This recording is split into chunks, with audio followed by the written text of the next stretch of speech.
Solo మన ప్రభువుడు రక్షకుడైన యేసుక్రీస్తు నామంలో మీ అందరికీ కూడా నా యొక్క శుభాలు తెలియజేస్తూ ఉన్నాను. బాగున్నారు కదా? మరి సంతోషంగా ఉండాలని, దీవెనికరంగా ఉండాలని, ఆశీర్వదకరంగా ఉండాలని నా ఆశ, నా కోరిక, నా ప్రార్థన. మీరు బాగున్నారు కదా? ఈ యొక్క నూతన సంవత్సరము మొదటి నెలలో మొదటి సంవత్సరమున ఈ 2026 సంవత్సరములో దేవుడు నిన్నును నన్నును కూడా ఆయన మనందరినీ కూడా సజీవులుగా ఉంచి సంపూర్ణమైన ఆరోగ్యము, బలమును, శక్తిని, ఆయుష్ను మనకిచ్చి ఆయన మనమందరినీ కూడా ఆయన యొక్క రెక్కల చోట మనల్ని కప్పి ఉన్నాడు. ఆయన సజీవుడు, ఆయన సర్వాధికారి, ఆయన సర్వసృష్టికర్త, ఆయన రోషం కలిగిన దేవుడు, ఆయనే ప్రేమగల దేవుడు. ప్రేమ శాశ్వతమైనది.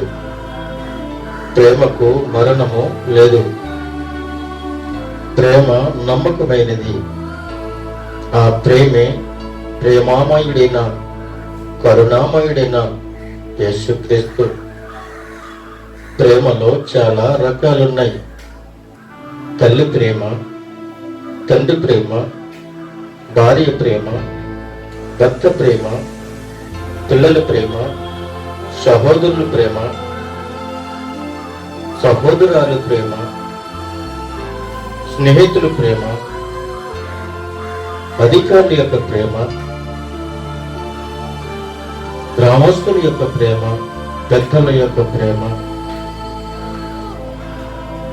ఇది లోకములో తిరుగుతున్న ప్రేమ. కానీ శాశ్వతమైన ప్రేమ, మరణము నుండి తప్పించగలిగిన ప్రేమ, ప్రేమ స్వరూపి నా ప్రభువైన యేసుక్రీస్తు. యేసుక్రీస్తు యొక్క ప్రేమలో డంబము లేదు, అసూయ లేదు, పుత్రకము లేదు, కక్షలు లేవు. యేసుక్రీస్తు యొక్క ప్రేమ అందరినీ ప్రేమించండి. యేసుక్రీస్తు యొక్క ప్రేమ అందరి మీద ఉంటే అందరము కూడా ఏ భేదము లేకుండా ఉంటే మనమందరము కూడా క్రీస్తు రక్తములో కడగబడి క్రీస్తు ప్రేమలో మనం నడుచుకుంటే మన ప్రేమని అనేక మంది ప్రజలకు పంచగలుగుతాము. యేసుక్రీస్తు యొక్క ప్రేమ ఎంతమందికి పంచాడు అని అంటే, ఈ సృష్టిని సృష్టించిన సృష్టికర్త యొక్క ప్రేమ ఆయన యొక్క పోలికలతో ఉన్న బిడ్డలందరి మీదను ఆయన ప్రేమ ఉంది. ఆయనకి ఎక్కడ కూడా ద్వేషమును లేదు. ఎరుపు రంగని గాని, నలుపు రంగని గాని, తెలుపు రంగని గాని, వేరే వేరే కులమని గాని, వేరే వేరే మతమని గాని ఆయనకి ఎక్కడ కూడా ఆయనకి ఏ భేదము కూడా లేదు. మనము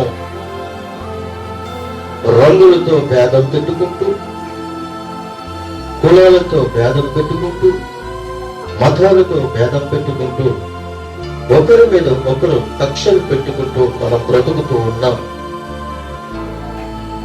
ఈ బ్రతుకు ఉండకూడదు. అందరూ సమానులే. ఈ దేశము అందరికీ సమానమే. సమానమైన దేశంలో మనమున్నాం. సమానమైన పట్టణంలో మనమున్నాం. సమాధానం కలిగి మీరు జీవించండి అని ప్రభువు సెలవిస్తున్నాడు.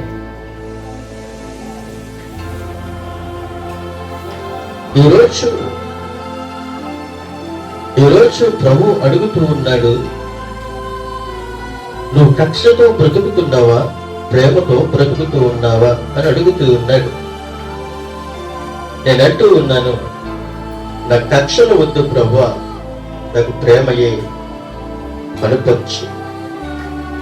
నీ ప్రేమ నా మీద ఉన్నది గనుక నేను నీ ప్రేమని బోధించటానికి, నీ ప్రేమను ప్రకటించటానికి, నీవు నకించిన కృప అనేక మీద పంచడానికి నేనున్నాను అని చెప్తూ ఉన్నాను. అయితే ఇలా చెప్పుకుంటూ పోతే అనేకమైన విషయాలు ఇక్కడ కనబడుతూ ఉన్నాయి. ఒక ఉదాహరణ మీతో నేను చెప్పాలని ఆశ కలిగి ఉన్నాను. ఒక వ్యక్తి గుర్రం మీద ఎక్కి వేరొక ప్రాంతానికి వెళ్తూ ఉన్నాడు. చాలా పట్టణాలు దాటి వెళుతూ ఉన్నాడు. అతను వెళ్ళవలసిన కారణం ఏమిటి అని అంటే, అతడు సువార్తను ప్రకటించడానికి వెళుతూ ఉన్నాడు. గుర్రం మీద వ్యక్తి దేవుని యొక్క సువార్తను ప్రకటించాలి అని వెళుతూ ఉన్నాడు. ఆయన వెళుతూ ఉన్నప్పుడు అతడు తినటానికి కానీ తాగడానికి కానీ ఏ సామాగ్రి కూడా వేసుకోకుండా అతను ప్రయాణమై వెళుతూ ఉన్నాడు. ఆయన దగ్గరగా ఒక 500 కిలోమీటర్లు, ఒక 1000 కిలోమీటర్లు ప్రయాణం చేసి ఒక ప్రాంతానికి వెళ్ళి ఉన్నాడు. అంతకు ముందే ఆ ప్రాంతానికి వెళ్ళిన తర్వాత అక్కడ ఒక గుహ కనబడుతూ ఉంది. అంటే ఒక చిన్న డేరా వేసుకొని, ఒక లోయ పక్కని డేరా వేసుకుని ఆ డేరాలో అతను ఉంటూ ఉన్నాయి. ప్రతిరోజు అతను డేరాలో ఉండి ఆ పక్కనే వెళుతున్న వాగులో నీరు ప్రతిరోజు తీసుకుని అతను తాగుతూ ఉండేవాడు. ఆ వాగులో నీరు తీసుకుని వంటలు వండుకుంటూ సహజీవనంను సాగిస్తూ ఉండేవాడు. అయితే ఎప్పుడైతే ఈ గుర్రము మీద వ్యక్తి ఆ ప్రాంతానికి వెళ్ళినప్పుడు, ఆ ప్రాంతానికి ఇతను ఎప్పుడైతే అడుగు పెట్టాడో, ఇతడు ఆ ప్రాంతాన్ని ద్వేషించి వెళ్ళిపోతూ ఉన్నాడు. దగ్గరగా నేను 1-2 నెలలు అవుతుంది, కనీసము సంపాదించుకోవడానికి ఒక వజ్రం కూడా నాకు దొరకటం లేదు. అతడు వజ్రాల వ్యాపారం అన్నమాట. 2 నెలలు 3 నెలలు బట్టి చుట్టున్నాడు కదా, అతడు వజ్రాల వ్యాపారి. ఆ లోయలో దిగుతున్నాడు, నీరు తీసుకుంటున్నాడు, వంట వండుకుంటున్నాడు, పరిశోధన చేస్తూ ఉన్నాడు. ఎక్కడ కూడా ఏమీ దొరకలేదు. దేవుడు ఆ ప్రాంతానికి, ఆ యొక్క గుహలోనికి ఈ యొక్క సువార్తికుడిని పంపించి ఉన్నాడు.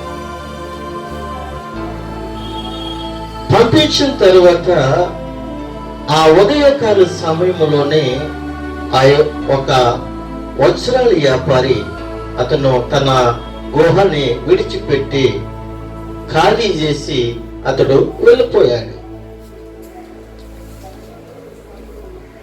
ఎప్పుడైతే వెళ్ళిపోయాడో ఆ గుహలోనికి ఈ యొక్క సువార్త ప్రకటించేవాడు ఏం చేస్తాడు, గుర్రాన్ని తీసుకుని వెళ్ళి ఆ గుర్రాన్ని ఒక రాడుకు కట్టేసి ఆ గుహలో అతను జీవిస్తూ ఉన్నాడు.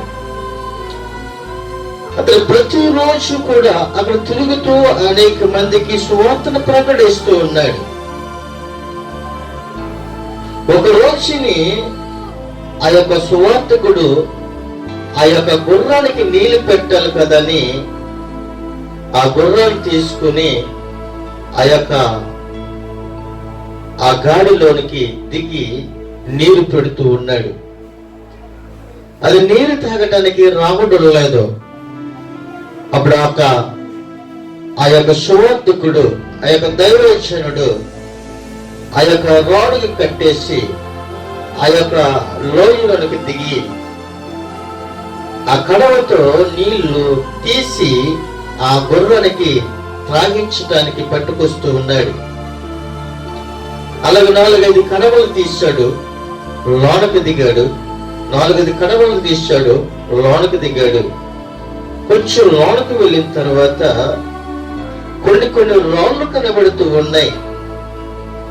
కొన్ని రాళ్ళు కనబడుతూ ఉంటే ఆ రాళ్ళు తీసుకుని బయటికి వచ్చి అక్కడ ఒక వ్యాపారం చేస్తున్న వ్యక్తి దగ్గరికి వచ్చి ఈ రాళ్ళని ఈ సువార్తికుడు చూపించినప్పుడు, అయ్యా నీకెక్కడ దొరికింది అని అతను అడుగుతూ ఉన్నాడు. ఎక్కడ దొరికితే ఏంటి రాడు అని అడుగుతున్నప్పుడు, ఇది రాడు కాదు, ఇది వజ్రము, ఇది వజ్రము. ఈ వజ్రము, ఒక వజ్రము దగ్గరగా 1,00,00,000 రూపాయలు విలువ చేస్తుంది అని చెప్పాడు. 1,00,00,000 రూపాయలు విలువ చేసే వజ్రం. దేవుడు తన యొక్క దైవజనుడిని, తన సువార్తికుడిని అతను పంపించాడు అంటే, ఆయన పంపించాడు అంటే ఏదో ఒక సంకల్పము ఉంటది. అంతకుముందు వ్యాపారస్తుడికి ఒక వజ్రం కూడా దొరకలేదు. కానీ ఈ సువార్తికుడు, ఈ దైవజనుడు ఆ ప్రాంతానికి వెళ్ళిన తర్వాత, ఆ ప్రాంతంలో ఆ గృహలో ఉన్న తర్వాత అక్కడున్న ప్రజలందరికీ కూడా సువార్తను ప్రకటిస్తూ ఉన్నప్పుడు ఆ గుర్రానికి నీళ్లు పెడుతూ వాటికి దిగినప్పుడు మరి ఆ యొక్క లోయలోకి దిగి ఆ రాడు తీసుకున్నప్పుడు 1,00,00,000 రూపాయలు ఖరీదు చేసే వజ్రము అని ఆ యొక్క వ్యాపారస్తుడు చెప్పినప్పుడు, అలాగే హెచ్చుమించులు దగ్గరగా ఆ యొక్క సువార్తికుడు 1 నెల 2 నెలలు అక్కడ ఉండిపోయాడు. కొన్ని 1,00,00,000 రూపాయలు విలువ చేసి వజ్రాలు ఆ యొక్క దైవజనుడికి దొరికినాయి. ఆ వజ్రాలతో ఆ వచ్చిన యమమంటుతో అనేక మంది పేదవారికి సహాయం చేసుకుంటూ, దేవుడిచ్చిన కృపను బట్టి అనేక మందికి సువార్తను ప్రకటించుకుంటూ, అతనికి లోటు లేకుండా అనేకమైన ప్రాంతాలు తిరుగుతూ దేవుని యొక్క సువార్తని ప్రకటించాడు. ఎంత గొప్ప ధన్యత! ఇతన్ని వెళ్ళవలసిన ప్రాంతానికి దేవుడు పంపించాడు. నిన్ను కూడా ఈ రోజుని దేవుడు పేరు పెట్టి పిలుస్తున్నాడు. ఈ రోజు ఆనాడు కూడా అబ్రహాముని దేవుడు పిలిచాడు, అబ్రహామా నన్ను చూపించిన దేశానికి నువ్వు వెళ్ళు అని చెప్తూ ఉన్నాడు.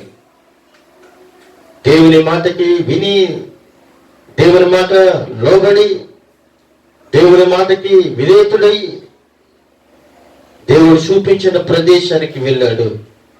అబ్రహాము ధన్యుడయ్యాడు. కానీ ఈ రోజుల్లో దేవుడు కూడా నిన్ను నన్ను కూడా ఆయన పిలుస్తూ ఉన్నాడు. ఆయన పిలిచినప్పుడు నువ్వు చెవి ఎగ్గేవాడిలా ఉండాలి. అయితే నువ్వు శిశువు బాలుడు, యవనస్తుడువో, వృద్ధుడువో, ఎవడమైనప్పటికీ కూడా దేవుడు తన బిడ్డలని తన సంకల్పం చొప్పున ఆశీర్వదిస్తూనే ఉంటాడు. ప్రియమైన బిడ్డలారా, లేఖనముల నుండి కొన్ని మాటలు మనం చదువుకున్న తర్వాత మనము ముగించుకుందాం. 1 పేతురు రాసిన పత్రిక 2వ అధ్యాయము 3వ వచనము మనం చదువుకుంటే అక్కడ కొన్ని విషయాలు దేవుడు మనతో మాట్లాడుతూ ఉన్నాడు. సమస్తమైన దుష్టత్వమును, సమస్తమైన కపటమును, వేషధారను, అసూయను, సమస్త దూషణ మాటలను మానుకొని సమస్తమైన వాటిని మానుకోవాలి అని చెప్పి ఉన్నాడు. ఏం మానమంటున్నాడు? దుష్టత్వమును, కపటమును, వేషధారను, అసూయను, దూషణలు మానాలి అని చెప్పి ఉన్నాడు. నీలో నుండి ఈ మాటలన్నీ కూడా తీసివేసుకోవాలి. దుష్టత్వం మనలో ఉండకూడదు. దుష్టత్వంలో మనముంటే దుష్టుడే మన మీద పరిపాలిస్తాడు. దుష్టత్వం మన మీద వేలుబడి చేయకూడదు. దుష్టత్వం మన హృదయంలో పెట్టుకుంటే, దుష్టుడు మనలో వేలబడి చేస్తే క్రీస్తు మన పక్కని ఉండడు. ప్రియమ దేవుని బిడ్డలారా, కపటం అనేది నీలో ఉండకూడదు. కపటము మనుషుల దగ్గర మనుషులు మాట్లాడుతూ ఉంటారు. మనుషుల దగ్గర మనుషులు మాట్లాడుతూ ఉంటారు. ఏం మాట్లాడతారు వారికి అర్థం కాదు. నీకోసము నాకు చెప్తారు, నా కోసము నీకు చెప్తారు. భర్త కొరకు భార్యకు చెప్తారు, భార్య కొరకు భర్తకు చెప్తారు. అంటే ఒక ఇంటికి పెట్టుకున్న ఆ యొక్క నిప్పు అనేకమైన గ్రామాల్లో, అనేకమైన కుటుంబాలకు కాలిపోయే పరిస్థితి. కపటమైన బ్రతుకు, కపటమైన బ్రతుకులు వాళ్ళు బ్రతుకుతూ ఉన్నారు. వేషధారణ, మనుషుల్లో వేషధారణ. మనతో మాట్లాడుతూనే ఉంటారు, మనతో తిరుగుతూనే ఉంటారు, మనతో కూర్చుంటూనే ఉంటారు. కానీ నువ్వట్టి కక్ష, నువ్వట్టి కక్ష. నువ్వు పెట్టిన తింటారు, నువ్వు పోషణ తాగుతారు, నువ్వు ఇచ్చింది పుచ్చుకుంటారు. అయినప్పటికీ కూడా వారికి ఏంటి అని అంటే కక్ష. కక్షలతో బ్రతుకుతూ ఉన్నారు ఈ రోజుల్లో. వేషధారణ, ఈ వేషధారణతో మనుషులని మబ్బు పట్టించుకుని బ్రతుకుతూ ఉన్నారు. దేవుడు అంటున్నాడు, దుష్టత్వం ఉండకూడదు, కపటము ఉండకూడదు, వేషధారణ ఉండకూడదు, అసూయ ఉండకూడదు, దోషణ ఉండకూడదు. ఇవన్నీ ఉండకుండా ఉండాలి అని అంటే నువ్వు ఎలా ఉండాలి అని అంటే కొత్తగా జన్మించిన శిశువులు పోలిన వారై ఉండాలి. కొత్తగా జన్మించిన శిష్యును పోలిన వారై ఉండాలి. కొత్తగా జన్మించిన తల్లి గర్భంలో అప్పటికప్పుడు జన్మించిన పిల్లోడికి ఏమన్నా తెలుస్తుందా? అని గిల్లినా తెలీదు, వాడు కొట్టినా తెలీదు, వాడు ఏం చేసినప్పటికీ కూడా వాడికి ఏమీ అర్థం కాదు. వాడికి ఎప్పుడు అర్థమవుతుంది మనం కొట్టాము తిట్టాము అని అంటే 10 సంవత్సరాలు వచ్చిన తర్వాత వాడికి అర్థమవుతుంది. నన్ను పలానోళ్ళు తిట్టారని, పలానోళ్ళు కొట్టారని, పలానోళ్ళు దుర్భాషలు మాట్లాడారని వాడికి తెలుస్తుంది. కానీ నెలలో పిల్లడికి ఏమీ తెలియదు. ప్రియమైన బిడ్డలారా, 2వ సంవత్సరం వచ్చేటప్పటికి వాడు కొట్టి దగ్గర తీసుకెళ్లి పప్పులు కొనిస్తే అదే ప్రపంచం పట్టుకుంటాడు. వాడికి ఏమీ తెలియదు. కానీ ప్రభు అంటున్నాడు, దుష్టత్వము పోవాలన్నా, కపటము పోవాలన్నా, వేషధారణ పోవాలన్నా, అసూయ పోవాలన్నా, దూషణ పోవాలన్నా కూడా నువ్వు ఎలా ఉండాలంటే కొత్తగా జన్మించిన శిష్యువును పోలిన ఉండాలి. మంచి మాటలు మాట్లాడాలి, మంచి మాటలు మాట్లాడాలి. ప్రేమగా మాట్లాడాలి, వారిని ఆకర్షించే వ్యక్తులుగా మనము ఉండాలి. అందుకే ఆయన అంటున్నాడు కదా, నిర్మలమైన వాక్యమును పాలన వలన అనగా రక్షణ విషయములో ఎదుగు నిమిత్తము ఆ పాలను అపేక్షించుడి అని చెప్తున్నాడు. నిర్మలమైన వాక్యము, నిర్మలమైన వాక్యము ఏం చేస్తుందంటే రక్షణ విషయంలో నిన్ను ఎదుగు నిమిత్తముగా చేస్తూ ఉంది. వాక్యము నీ బ్రతుకును మారుస్తుంది, వాక్యము నీ జీవితాన్ని మార్చుతుంది, వాక్యము నీ మనసును, నీ హృదయాన్ని, నీ నడవడుకును, నీ పడకును మారుస్తుంది. ఎప్పుడు అనంటే వాక్యము విన్నప్పుడు. వాక్యం విన్నప్పుడు దుష్టత్వం ఉండదు, వాక్యము విన్నప్పుడు కపటము ఉండదు, వాక్యము విన్నప్పుడు వేషధారణ ఉండదు, వాక్యం విన్నప్పుడు అసూయ ఉండదు, వాక్యం విన్నప్పుడు దోషణ ఉండదు. ఇవన్నీ విడిచిపెట్టుకున్న తర్వాత నువ్వేం చేస్తావో తెలుసా? రక్షణ విషయములో ఎదుగు నిమిత్తము ఆ పాలను అపేక్షిస్తావు. ఎప్పుడైతే నీ జీవితంలో ఆ వాక్యము హృదయములో ఉందో, ఆ వాక్యము ఎప్పుడైతే నీ జీవితాన్ని మార్చిందో, ఎప్పుడైతే ఆ వాక్యము నీ బ్రతుకును మార్చిందో, ఎప్పుడైతే ఆ వాక్యము నీ కుటుంబాన్ని మార్చిందో, ఎప్పుడైతే ఆ వాక్యము నీ బిడ్డలను మార్చిందో, ఎప్పుడైతే ఆ వాక్యము నీ భర్తను మార్చిందో, నీ భార్యను మార్చిందో, ఎప్పుడైతే ఆ వాక్యము నీ దేశాన్ని మార్చిందో, ఎప్పుడైతే ఈ వాక్యము నీ గ్రామాన్ని మార్చిందో, నీ సంఘాన్ని మార్చిందో, అప్పుడు నువ్వేం పొందుకుంటావు తెలుసా? రక్షణ. లోకానికి రక్షణ ఉంటుంది, ఆ లోకంలో నీకు కూడా రక్షణ ఉంటుంది. లోకంలోనికి రక్షణ వస్తే ఆ లోకంలో నీకు కూడా రక్షణ వస్తుంది. ఈ రక్షణ ఎవరి ద్వారాగా నీకు రక్షణ వస్తుంది అంటే ప్రభువైన యేసు క్రీస్తు ద్వారాగా నువ్వు ఏం చేస్తావో తెలుసా? రక్షణ పొందుకుంటావు. రక్షణ పొందుకునే వాడలా నువ్వు ఉండాలి. ప్రియమైన దేవుని బిడ్డలారా, రక్షణ పొందుకునే వాడలా నువ్వు ఉండాలి. ఇంకొక విషయం మనం చూసినట్లయితే మరి ఒక మాట ఆయన మాట్లాడుతూ ఉన్నాడు. గలతీయులకు రాసిన పత్రిక 1వ అధ్యాయము 15వ వచనంలో చూసినట్లయితే అక్కడ మరి ఒక విషయాన్ని దేవుడు మాట్లాడుతూ ఉన్నాడు. అయినను తల్లి గర్భమునందు పడిన మొదలుకొని నన్ను ప్రత్యేకపరిచి తన కృప చేత నన్ను పిలిచిన దేవుడు నేను అన్యజనులలో తన కుమారుణ్ణి ప్రకటింపవలనని. తల్లి గర్భము పడిన మొదలుకొని నన్ను ప్రత్యేకించాడు, నన్ను ఆయన ప్రత్యేకించుకున్నాడు.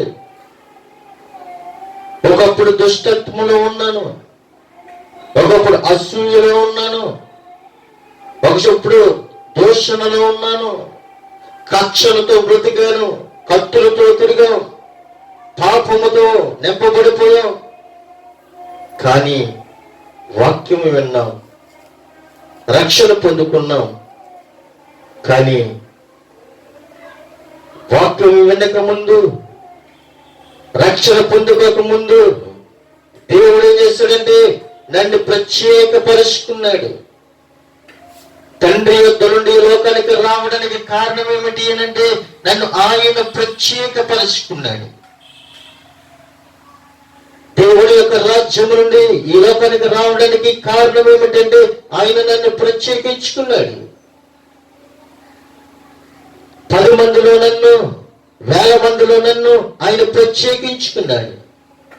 అందరం ఈ లోకంలో అందరూ కలిసి ఉన్నాం, అందరూ పనిచేస్తున్నాం, అందరూ వ్యాపారం చేస్తూ ఉన్నాం, అందరూ తింటూనే ఉన్నాం, అందరూ పరుగులెడుతూనే ఉన్నాం, అందరూ మాట్లాడుకుంటూనే ఉన్నాం. కానీ దేవుడు నన్ను ప్రత్యేకించుకున్నాడు. ఆయన కృపశాత నన్ను ప్రత్యేకించుకున్నాడు. ఆయన కృపశాత నన్ను పిలిచాడు. అన్ని జనులలో ఉన్న నన్ను ఆయన ప్రత్యేకించుకున్నాడు. అన్య ప్రజలలో ఉన్న నన్ను ఆయన ప్రత్యేకించుకున్నాడు. నువ్వు కలిసిపోయే వ్యక్తులు కాదు, కలిసి తినే వ్యక్తులు కాదు, కలిసి తిరిగే వ్యక్తులు కాదు. నీకు ఒక ప్రత్యేకత ఉంది, నీకు ప్రత్యేకమైన జీవితం ఉంది, నీకు ప్రత్యేకమైన ఒక నడక ఉంది, ప్రత్యేకమైన ఆలోచన నీకు ఉంది. నిన్ను అందుకే నీ తల్లి గర్భంలో పడకమునిపై నేను ప్రత్యేకించుకున్నాను, అందుకే ఈ లోకానికి నేను పంపించిస్తున్నాను అని ఆయన నన్ను ప్రత్యేకించుకున్నాడు. ఆయన నన్ను ఈ లోకానికి నా తల్లి గర్భం ద్వారాగా పంపించుకున్నాడు. ఆయన నన్ను ఈ లోకానికి పంపించడానికి కారణం ఏమిటంటే ఆయన సువార్తను ప్రకటించడానికి, ఆయనకు సాక్షిగా నేను ఉండటానికి, ఆయన యొక్క మాటలను ప్రకటించడానికి, అనేక మందికి రక్షణ లేని వారికి రక్షణ ప్రకటించడానికి, సువార్త లేని వారికి సువార్తను ప్రకటించడానికి, మారు మనిషి లేని వారికి మారు మనుషులను అందజేయటానికి, దేవుని యొక్క వాక్యం ద్వారా అనేక మందికి నేను అందించడానికి ఆయన నన్ను ప్రత్యేకించుకున్నాడు. తన కుమారుడు నిమిత్తము ప్రకటించాలని. తన కుమారుడు ఎవరు అనగా తండ్రి అయిన దేవుని యొక్క కుమారుణ్ణి ప్రకటించాలని ఆయన నన్ను ప్రత్యేకించుకున్నాడు. ఆయన నన్ను ప్రత్యేకించుకున్న దేవుడు, ప్రత్యేకంగా పిలిచిన దేవుడు. ఆనాడు అబ్రహామును పిలిచాడు, యాకోబును పిలిచాడు, సంసోను పిలిచాడు, సమూయేలును పిలిచాడు, దావీదును పిలిచాడు. సమస్త ఆయన యొక్క బిడ్డలందరినీ కూడా పిలుచుకున్నాడు. ఆది అపోస్తలులతో ఆయన మాట్లాడుచుకున్నాడు. ఈ రోజుని మనందరిని కూడా ఆయన ఏర్పరచుకున్నాడు, ఆయన పిలుచుకున్నాడు. మనమందరము కూడా యాజకత్వము అనగా మనమందరము కూడా ఆయన సమూహమై ఉన్నాము, ఆయన బిడ్డలమై ఉన్నాం, ఆయన కుమారులమై ఉన్నాం, ఆయన యొక్క కుమార్తెలమై ఉన్నాం, ఆయన పిల్లలమై ఉన్నాం. ఈ లోకం శాశ్వతమైనది కాదు, ఈ లోకం శాశ్వతమైనది కాదు. ఈ లోకము ఎప్పటికైనా అంతము అవ్వాల్సిందే. ఈ లోకము ఎప్పటికైనా శూన్యములో కలిసిపోవలసిందే. కానీ నీకు నాకు మరణము లేదు. శరీరానికి మరణమేమో కానీ ఆత్మకు మరణము లేదు. అందుకే ప్రభువైన యేసుక్రీస్తు తన యొక్క శిష్యులు అంటున్నాడు, నేను ఎలాగైతే ఆరోహణమై పరలోక రాజ్యానికి వెళుతూ ఉన్నాను, అలాగే తిరిగి ఈ లోకానికి రాబోతూ ఉన్నాను. ఈ లోకంలో అందసంతరమైన గృహాలు కట్టుకుంటాం, ఈ గృహాలు శాశ్వతమైన కాదు. నేను వెళ్ళి మీకు స్థలాలు సిద్ధపరుస్తూ ఉన్నాను.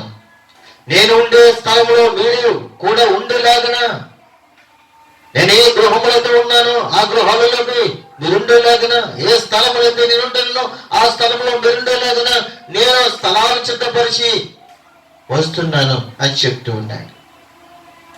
ఈ లోకం శాశ్వతమైనది కాదు. అనేకమైన గృహాలు కట్టుకుంటూ ఉంటాం, బిల్డింగుల మీద బిల్డింగులు కడుతూ ఉంటాం, స్టేర్ల మీద స్టేర్లు వేసుకుంటుంటాం, భూములు సంపాదించుకుంటాం, ఆస్తులు సంపాదించుకుంటాం. ఏది నీ వెనకాల రాదు.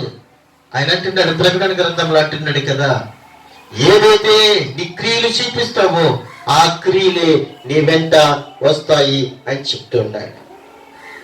నీ క్రియలే నీ వెంట వస్తాయి కానీ, నువ్వు చేసిన క్రియలే నీ వెంట వస్తాయి కానీ ఏది కూడా నీ వెనకలు రావు. నీ గృహాలు నీ వెనకలు రావు, నీ ఆస్తులు నీ వెనకలు రావు, నీ బంధువులు నీ వెనకలు రారు, నీ స్నేహితులు నీ వెనకలు రారు, ఎవరు నీ వెనకలు రారు.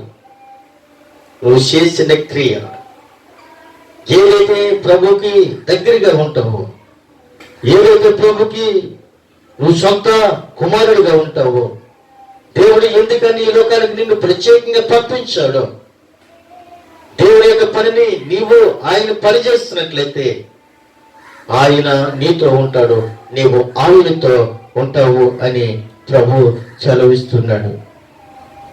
ఆయన నా యందు బయలుపరుచును అనుగ్రహించిన నప్పుడు మనుషులు మాత్రముతో నేను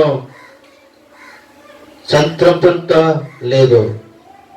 నాకంటే ముందుగా అపోస్తులైన వారి యొద్దకు యెరూషలేముకైనను వెళ్ళలేను లేదు, కానీ వెంటనే అరేబియా దేశంలోకి వెళ్ళి తిని పిమ్మట దమస్కు పట్టణముకు తిరిగి వచ్చుతని అని చెప్తూ ఉండారు.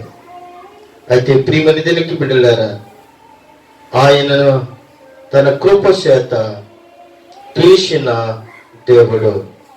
ఇంకొక విషయం చూసి నేను ముగించడానికి ఇష్టపడుతూ ఉన్నాను. ఎఫెసీయులకు రాసిన పత్రికలో 2వ అధ్యాయం 15వ వచనములో చూసినట్లయితే ఆయన అంటూ ఉన్నాడు కదా, ఇట్లు సందేశి యేసు ఈ ఇద్దరిని తన యందు ఒక నూతన పురుషునిగా సృష్టించి అని చెప్తూ ఉన్నాడు.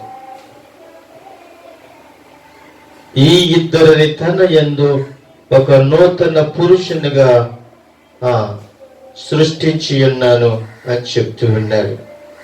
ప్రియమైన దేవుని యొక్క బిడ్డలారా, ఆయన సృష్టించిన సృష్టికర్త. ఆయన మనందరినీ కూడా ఉదాహరణగా మనం చెప్పుకున్నట్లయితే అన్యులను యోధులను ఒక చోటకి తేవడంలోనే కాక దేవుని దగ్గరగా తేవడంలో క్రీస్తును నొక్కి చెప్తూ ఉన్నాడు. క్రీస్తు మనకి సమాధానకర్త ఆయన ఉన్నాడు. అయితే ప్రియమైన దేవునికి బిడ్డలారా, ఇదిగో సమస్తమును నూతనమైనవిగా చేస్తున్నానని చెప్తూ ఉన్నాడు. ప్రకటన గ్రంథము 21వ అధ్యాయము 5వ వచనంలో చూసినట్లయితే ఇదిగో సమస్తమును నూతనమైనవిగా చేస్తున్నాను అని చెప్తూ ఉన్నాడు. సింహాసనుడై ఉన్నవాడు ఇదిగో సమస్తమును నూతనమైనగా చేస్తున్నానని చెప్తూ ఉన్నాడు. సమస్తమును కూడా ఆయన ఏం చేస్తాడంటే నూతనమయముగా చేస్తున్నాడు. ఆనాడు క్రీస్తు పూర్వం చూస్తున్నట్లయితే భూమి లేదు, ఆకాశం లేదు, ఏమీ లేదు. ఈ లోకమంతా ఒక శూన్యముగా ఉంది. దేవుని యొక్క ఆత్మ నీటి మీద అల్లాడినట్లుగా మనకు కనబడుతూ ఉంది. ఆయన జలముల పైన అల్లాడినట్లుగా కనబడుతూ ఉంది. కానీ దేవుని యొక్క ప్రేమ, దేవుని యొక్క సంకల్పము, ఆయన యొక్క నోటి మాట ద్వారాగా ఈ సృష్టిని సృష్టించాడు. సూర్యుడిని, చంద్రుడిని, ఆకాశమును, నక్షత్రములను, మొత్తము అన్నీ కూడా ఆయన ఒక మాట ద్వారాగా ఆయన ఈ సృష్టిని సృష్టించాడు. మొత్తం ఈ భూమి మీద నరుడు లేనప్పుడే దేవుని యొక్క ఆత్మ ఉంది. ప్రియమైన దేవునికి బిడ్డలారా, ఈ భూమి మీదకి నరుడు సృష్టించ మునిపే, సృష్టి రాక మునిపే దేవుని యొక్క ఆత్మ ఈ యొక్క దేశంలో ఉంది. సూర్యుడు రాక మునుపు, చంద్రుడు రాక మునుపు, భూమి పుట్టక మునుపు, ఆకాశము పుట్టక మునుపు అంతా నీరుతో నింపబడి ఉన్నప్పుడు దేవుని యొక్క ఆత్మ ఆ జలములపై అల్లాడుచున్నప్పుడు అప్పుడే దేవుని యొక్క ఆత్మ ఉంది. ఆ ఆత్మస్వరూపుడే ఈ లోకానికి ఒక శరీరధారిగా ఈ లోకానికి వచ్చాడు. ఆ శరీరధారి నిన్ను నన్ను కూడా రక్షించింది. దేని వల్ల రక్షించింది అంటే ఆయన రక్తము వలన మనల్ని రక్షించింది. ఆయన రక్తాభిషేకం, ఆయన రక్తాన్ని ప్రోక్షించాడు.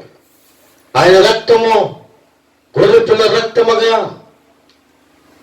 చేసి మనలందరినీ కూడా ఆయన రక్తములో మనల్ని కడిగి మనలందరినీ కూడా పవిత్రులుగా చేసి పరలోక రాజ్యానికి ఆయన తీసుకుని వెళ్ళటానికి ఆయన మరి ఒకసారి ఈ లోకానికి రాబోతూ ఉన్నాడు. వస్తానన్న యేసు ఆయన రాకమానుడు, ఆయన తెత్తానన్న బహుమానము ఆయన తేకమానడు. ప్రేమ దేవునికి బిడ్డలారా, ఆయన నిన్ను ప్రత్యేకించుకున్నాడు.